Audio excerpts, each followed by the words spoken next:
গোলাম আজমকে পরাজিত করেই বাংলাদেশের জন্ম হয়েছে এবং একটা গণহত্যাকারী দলের সহযোগী হিসেবে এখনো ক্ষমা চায় নাই। অস্বীকার করব না যে এনসিপি নানান আলোচনা সমালোচনার মধ্যে খুব অল্প সময়ের মধ্যে আছে। আসলে বিএনপি অনেক বড় রাজনৈতিক দল। আমার মনে হয় না যে ওনাদের এনসিপিকে ওনারা শত্রু মনে করে। আওয়ামী লীগ কোনো একক কোনো রাজনৈতিক দলের জন্য হুমকি না, আওয়ামী লীগ পুরো জাতির জন্য হুমকি। এখন আপনি যদি বলেন যে এটা নাটক করে হয়েছে তো এটা তো এতদিন হচ্ছিল না। নির্বাচন করার জন্য যে ধরনের যোগ্যতা দরকার আমার কাছে মনে হয় না আমি এখনো সেটা পুরোপুরি অর্জন করেছি। কেন মানুষ আমাকে ভোট দিবে এটা তো আসলে মানুষকে বোঝাতে হবে যে বাংলাদেশে মানুষ নারীকে আসলে মানুষই মনে করে না। এখন আমি নিজে গালিগালাজ শুনি যে কেন আমার কমেন্ট বক্স ওপেন না। ওয়ার্ল্ড ওয়াইড একটা গড়পড়তা কথা যে পলিটিশিয়ান হতে হলে খুব ভালো অভিনয় জানতে হয়। এই 9 মাসে মনে হয় প্রথম আমি এরকম প্রশ্নের সম্মুখীন। আমার আসলে মানে কর্মজীবনের শুরু থেকেই মানে কখনো আমি যে মিডিয়া জগতে ইনভলভ হব এরকম কোনো প্ল্যান কখনো ছিল না। আমি নিউজ পড়াতে আসি ডাক্তার হওয়ার পরে, মানে আমার ইন্টার্নশিপের পরে।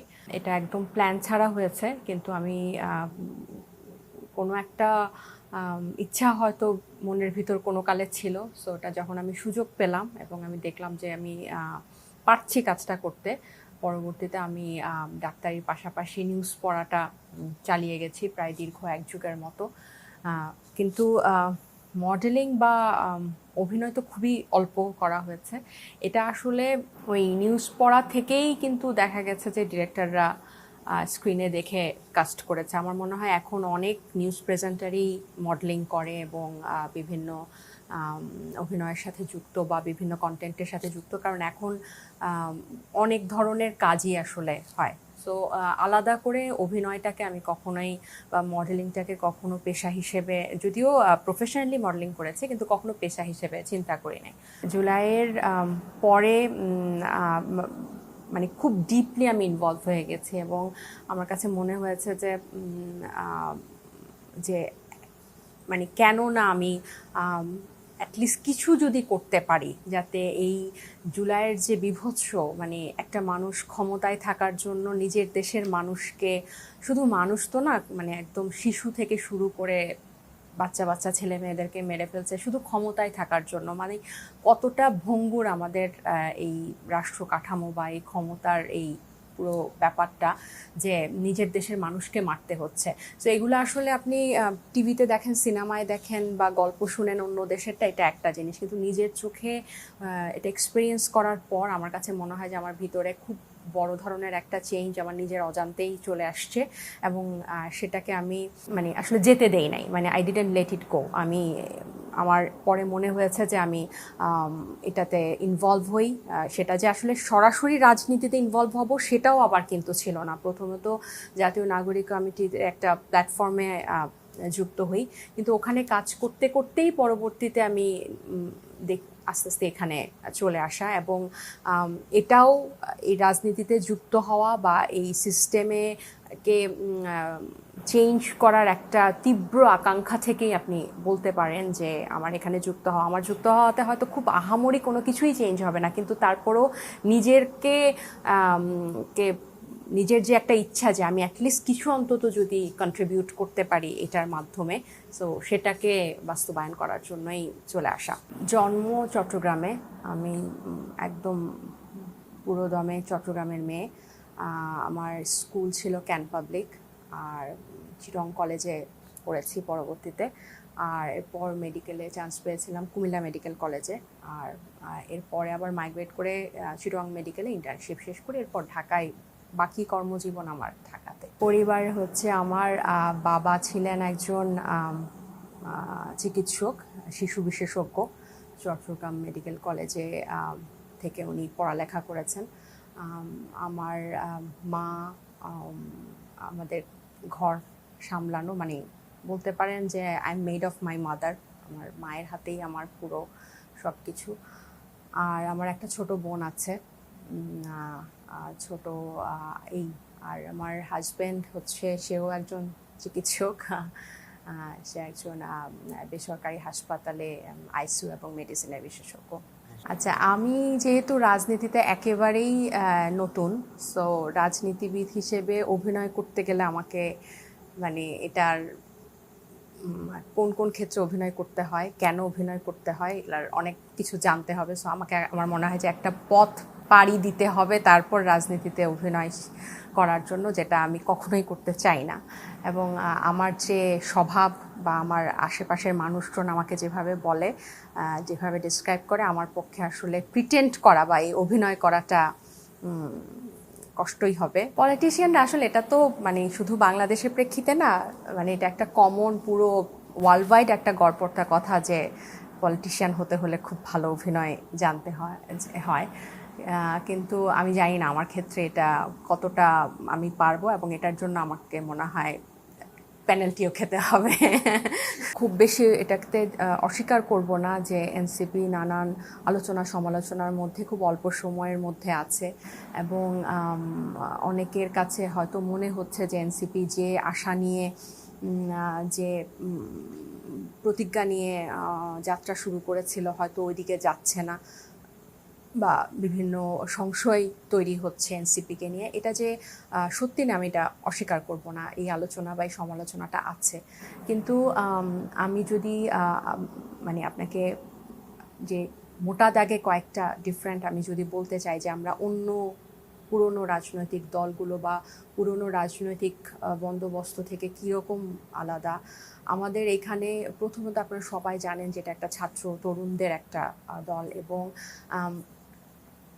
এখানে এক একজন এক একটা ব্যাকগ্রাউন্ড থেকে এসেছে। মানে সবচেয়ে বড় শক্তি হচ্ছে এই জিনিসটা আমার কাছে মনে হয় যে এখানে একটা কালেকটিভ লিডারশিপের একটা ব্যাপার আছে, এবং এক একটা ছেলে মেয়ে এক একটা পরিবার থেকে উঠে এসেছে, এবং দলের মধ্যে এটা যতটা না যদিও না বাইরে বোঝা যায়, ইন্টারনাল কিন্তু একটা ডিসিপ্লিন এবং ডেমোক্রেসি আছে। যেমন আমি যে ঘরানা থেকে উঠে গেছি, আমি মানে যার যার যোগ্যতা অনুযায়ী সে তার জায়গাটা করে নিচ্ছে, এবং ওই পথটা কিন্তু পার্টির মধ্যে এখন পর্যন্ত আছে। আরেকটা হচ্ছে এই যে নারীদের একটা ব্যাপার, এটা তো বাংলাদেশের জন্মের পর থেকে কিন্তু উল্লেখযোগ্য নারী নেতৃত্ব কখনোই আমরা দেখিনি। সো এটা আমার কাছে মনে হয় যে অনেক নারী নেতৃত্বের এখানে এবং দায়িত্বশীল পদে, নীতি নির্ধারক পদে কিন্তু আছেন, যেটা আমার কাছে মনে হয় যে in long run will make a huge difference. এনসিপির জন্মটা কিন্তু 53 বছর পর এমন একটা রাজনৈতিক সংস্কৃতিতে, যে আমাদেরকে পুরনো রাজনৈতিক সংস্কৃতি বা পুরনো রাজনৈতিক সংস্কৃতি অনুসারীদের সাথে মানে আমি বলবো না প্রতিযোগিতা, মানে আমাদের উঠা বসাটা কিন্তু ওই পরিবেশে।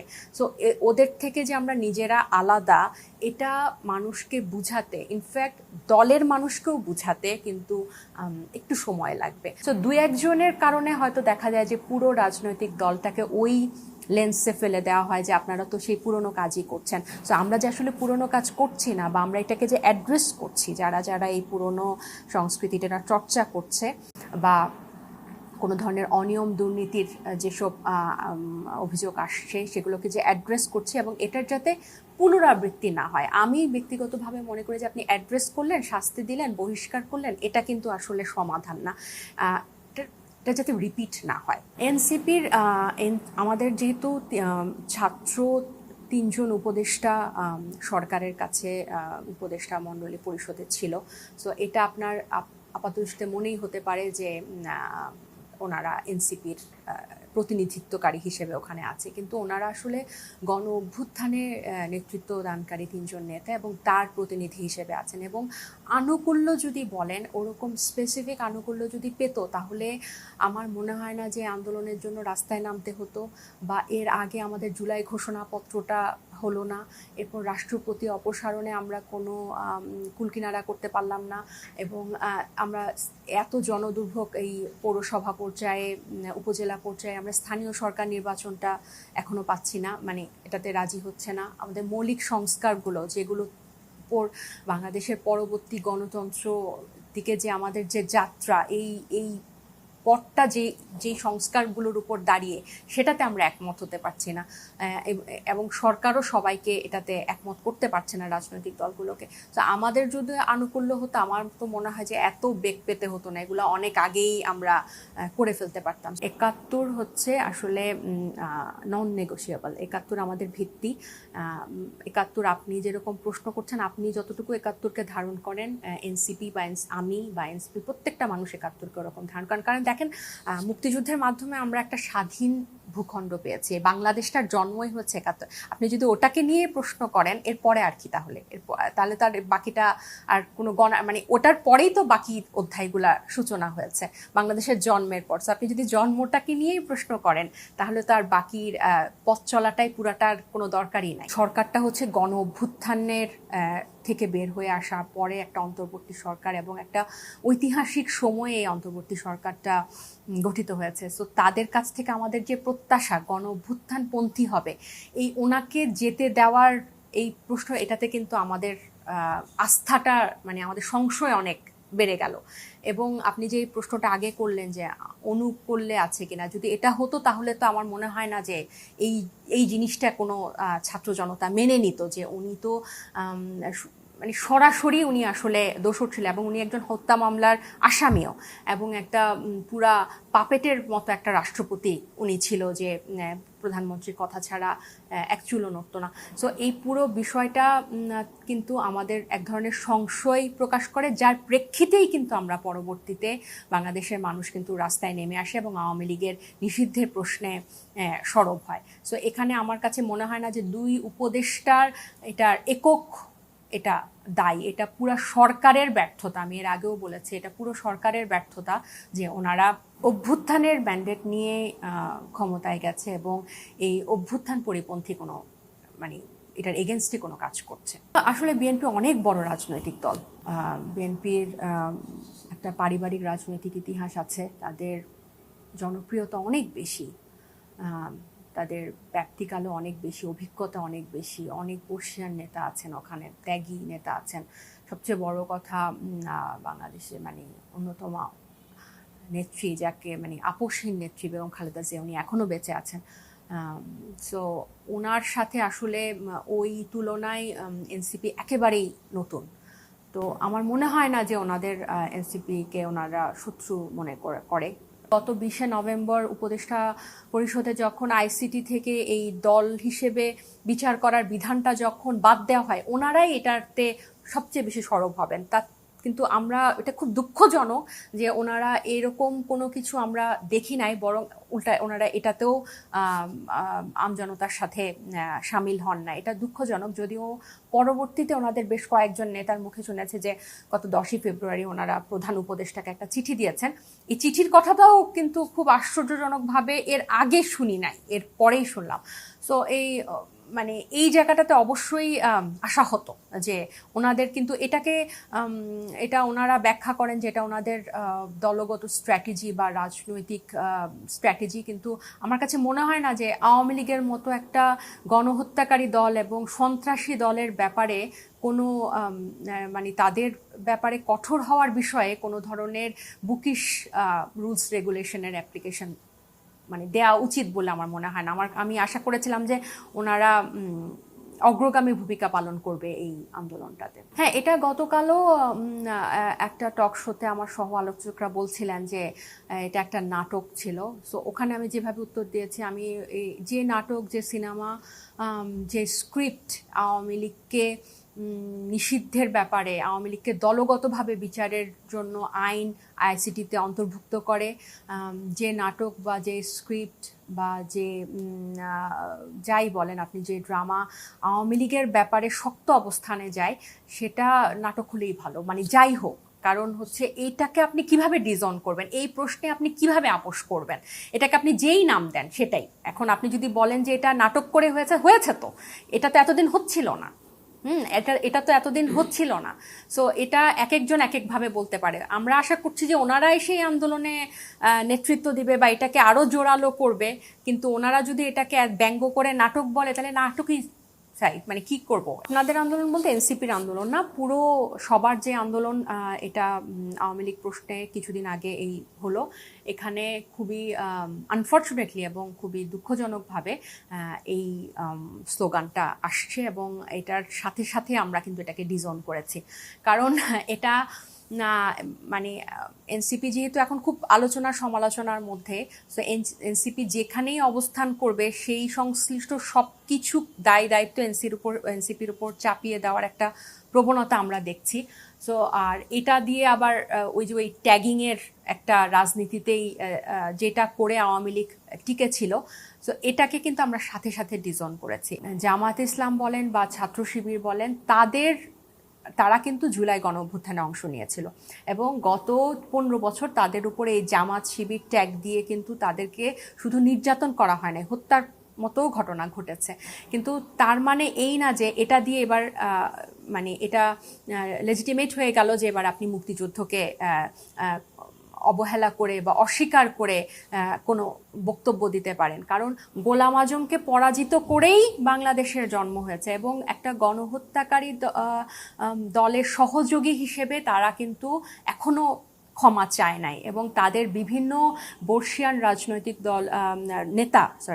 রাজনৈতিক নেতা কিন্তু বলেছেন যে তারা দলের ভিতরে থেকে, যে আব্দুর রাজ্জাক সাহেবও কিন্তু বলেছেন যে তারা দীর্ঘ শতকের পর শতক তারা চেষ্টা করেছেন জামাত ইসলাম যাতে এই জায়গাটা থেকে বের হয়ে আসে। বর্তমানে যারা আসলে জামাত ইসলাম বা শিবির করছেন, তাদেরও উচিত, তারা অনেক মেধাবী, তাদের দেশকে দেওয়ার অনেক কিছু আছে, তাদের মধ্যে নেতৃত্বের অনেক সম্ভাবনা আছে, কিন্তু এই একটা কারণে তারা কিন্তু বাংলাদেশের মানুষের কাছে যেতে পারছে না, এবং মানুষের সাথে তাদের যে দূরত্ব, এটা একদম স্পষ্ট এখনো, যত যুক্তি তারা যত কথাই তারা বলুক, এই ইয়াটা কিন্তু এখনো স্পষ্ট। সো তাদের উচিত এই বোঝাটা আর না টানা। নির্বাচন করার জন্য যে ধরনের যোগ্যতা দরকার বা যে ধরনের ক্যাপাবিলিটি বা যাই বলেন, ট্যালেন্ট, মানে আমার কাছে মনে হয় না আমি এখনও সেটা পুরোপুরি অর্জন করেছি। সো এটার ব্যাপারে আমি এখনও একেবারেই চিন্তা করছি না।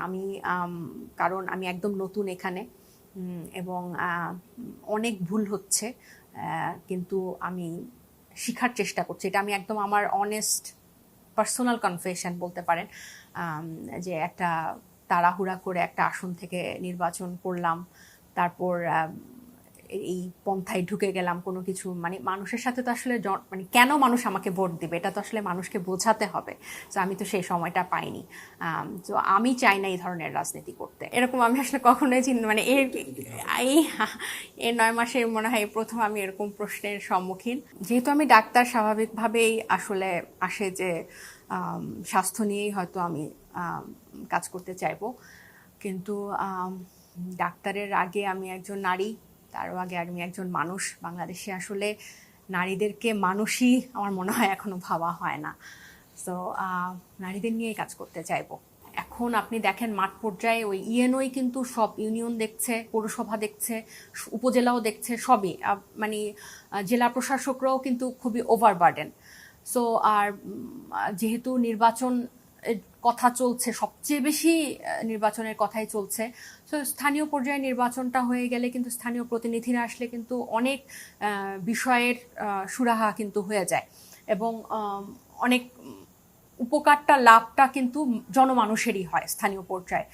আর ক্ষতি আসলে এটা তো আমি এখন এককভাবে বলতে পারছি না, কিন্তু বাংলাদেশের প্রেক্ষাপটে দেখা যায় যে সবসময় দলীয় তত্ত্বাবধানেই কিন্তু স্থানীয় সরকার নির্বাচনটা হওয়ার একটা টেন্ডেন্সি থাকে, এবং যারা ক্ষমতাসীন থাকেন তারাই তাদের কাছের লোকজনদেরকে স্থানীয় সরকার প্রতিনিধি হিসেবে দেখতে চান। সো ওই বিবেচনায় যারা ক্ষমতায় যেতে চায়, ক্ষমতার কাছাকাছি থাকতে চায়, তাদের হয়তো সুবিধা হতে পারে, কিন্তু লাভ এই মুহূর্তে আমার কাছে মনে হয় সাধারণ মানুষেরই স্থানীয় পর্যায়ে সবচেয়ে বেশি হতো। যে বাংলাদেশে মানুষ নারীকে আসলে মানুষই মনে করে না, এটা আমাদের একটা দীর্ঘদিন ধরে এভাবেই আমাদের আসলে সমাজটা পুরুষ কেন্দ্রিক, এবং আমাদের সমাজের দৃষ্টিভঙ্গিটাই আসলে এরকম। আর নারী বিষয়ক সংস্কার কমিশনের রিপোর্ট বা তাদের প্রস্তাব, এটাকে আমি খুব আলাদা করে অন্যান্য কমিশনের সংস্কার প্রস্তাব থেকে খুব আলাদা করে দেখি না। আমি মনে করি যে 14টা-15টা সংস্কার প্রস্তাবের মধ্যে এটাও একটা প্রস্তাব দিয়েছে। সো এটাতে আমরা কেউ একমত হব, কেউ ভিন্নমত খুবই মানে এটা বোধগম্য যে কেউ এটাতে একমত হবে, কেউ এটাতে দ্বিমত হবে, কিন্তু এটাকে মানে আপনি ধরেন সংবিধানের কোনো একটাতে আপনি একমত না, তা আপনাকে তাহলে কি আপনাকে দেশদ্রোহী বলা হচ্ছে বা আপনাকে রাষ্ট্রদ্রোহী বলা হচ্ছে? এরকম তো না। যে আপনি যদি এই নারীর বিষয়টাতে রাজি না হয় তাহলে আপনাকে এই যে নারী বিদ্বেষী বলা বা নারীদেরকে ছোট করা হচ্ছে এরকম বলা, এটার পক্ষপাতী আমি না। আমি জাস্ট একটা সংস্কার কমিশনের রিপোর্টকে সংস্কার কমিশনের প্রস্তাব হিসেবেই দেখতে চাই। হ্যাঁ, এটা ঠিক যে ওনাদের অনেক সমালোচনার মধ্যে আমি যে দুই একটা করতে চাই, এবং দু একটা মধ্যে যে ওনাদের যে সদস্য এটার ইনক্লুসিভ, যেটা সবাই বলছে যে এটা আরও মানে বিভিন্ন পেশার একটা বৈচিত্র্য থাকা উচিত ছিল, এবং বিভিন্ন ঘরানার সদস্যদের থাকা উচিত ছিল, পুরুষ সদস্য থাকা উচিত ছিল, প্লাস যে কিছু কিছু প্রস্তাব আমাদের সমাজ এবং সামাজিক মূল্যবোধের সাথে সাংঘর্ষিক, সেটা বাস্তবায়নটাও কিন্তু কতটা সম্ভব এটা একটা বিরাট প্রশ্ন।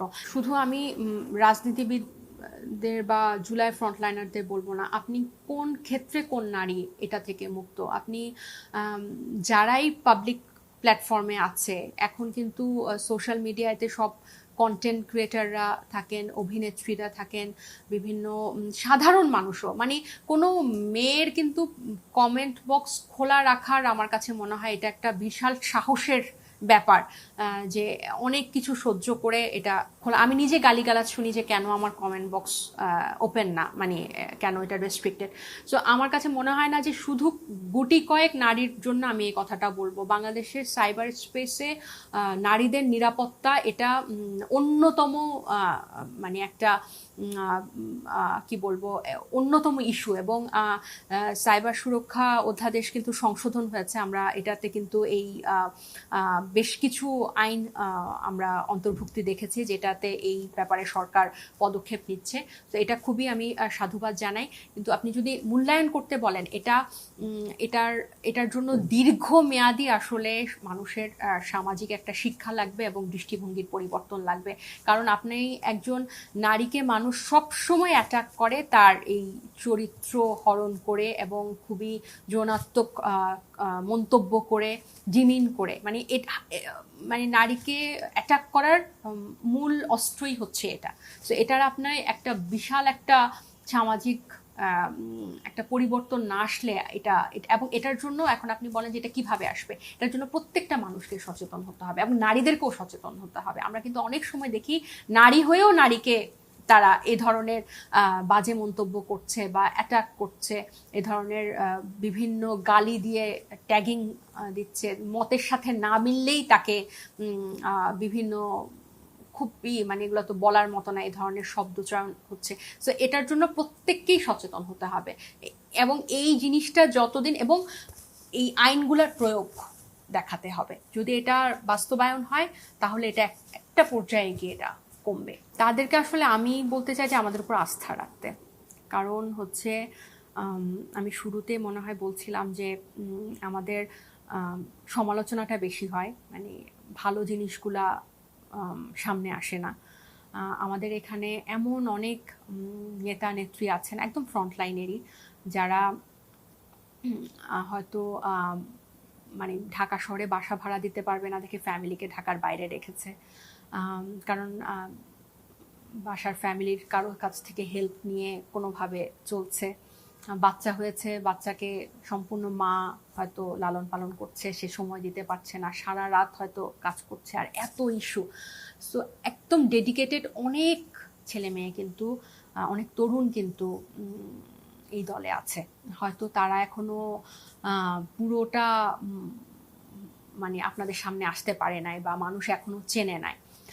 সো আমি বলবো যে এই দলটা যাতে অন্যান্য রাজনৈতিক দলের থেকে আলাদা হয়, গণমানুষের আকাঙ্ক্ষা পূরণ করতে পারে এবং বৈষম্য দূর করতে পারে, যেসব কথা আমরা বারবার মুখে বলি, এবং কখনো যাতে বাংলাদেশে ফ্যাসিবাদী ব্যবস্থা আবার না আসে, এটার পিছনে এনসিপি অনেক সক্রিয় ভূমিকা রাখবে। এবং এনসিপি আসলে সত্যিকার অর্থে জনমানুষের জন্যই কিন্তু রাজনীতি করতে চায় এবং জনমানুষের উপকার হয় এরকম রাজনীতি কিন্তু করতে চায়। কিন্তু নানা বাধা পেরিয়ে এবং নানা সমালোচনা পেরিয়ে হয়তো এখনো স্বরূপে আসতে পারে নাই। সো আমি বার্তা দিব যে আস্থাটা যাতে রাখে, এবং আমরা নিজেরাও আমাদের আত্মসমালোচনা করছি এবং বারবার শুধরানোর চেষ্টা করছি। সো ওই সময়টুকু যাতে মানুষ আমাদেরকে দেয় এবং তাদের যে প্রত্যাশা আমাদের প্রতি, সেটা যাতে আমরা পূরণ করতে পারি, সেটুকু যাতে ধৈর্য ধরে, এটাই হচ্ছে আমার ব্যক্তিগতভাবে যদি আপনি